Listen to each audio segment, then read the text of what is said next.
Alright, so when people are stalking you, I want to let you know something. It primarily comes from fear. It could come from the fear of whoever they're working for. It could come from the fear they have of you being bigger than they are. They are just in fear, and that's why God says, "Do not live in fear." Because let me tell you what God told me, or what I got from God, was that when you live in fear, it leads you to other gateways of sin. Okay, so let's start at maybe jealousy, right? It comes from fear. It starts at fear, then it goes into jealousy, envy, malice, gossip, different gateways you go through, and then it leads to murder. Primarily, all the sins lead to murder, and that's the truth. So even coveting somebody else's wife, that could lead to murder.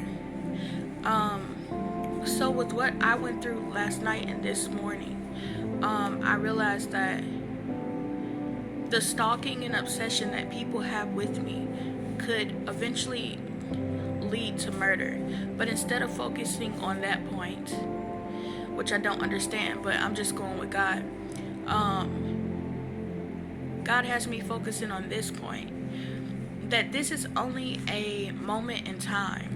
And I want you to understand that too. If you're being covertly stalked, harassed, hurt, because although people don't believe it, there are military weapons that are being used on civilians on this soil. So in Obadiah 1:15, God said, "The day of the Lord is near for all nations. As you have done, it will be done to you. Your deeds will return upon your own head." And with that, I got that nothing that these people are doing, they will get away with. Absolutely nothing. And also this morning, after I woke up and I was kind of irritated from what they were doing, God put this on my heart.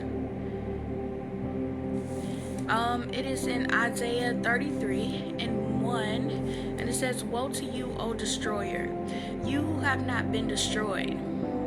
Woe to you, O traitor, you who have not been betrayed. When you stop destroying, you will be destroyed. When you stop betraying, you will be betrayed." And in that, I know that the things that they are doing are null and void. My main thing I want you to know is that don't look so much for them to get what they reap, what they sow, but look more so to God with prayer and petition for you to be delivered. Don't even think about the bad things that are going to come to them. Don't even want that. You know what I'm saying? Focus more so on how this situation can make you better and how you cannot be like them. Don't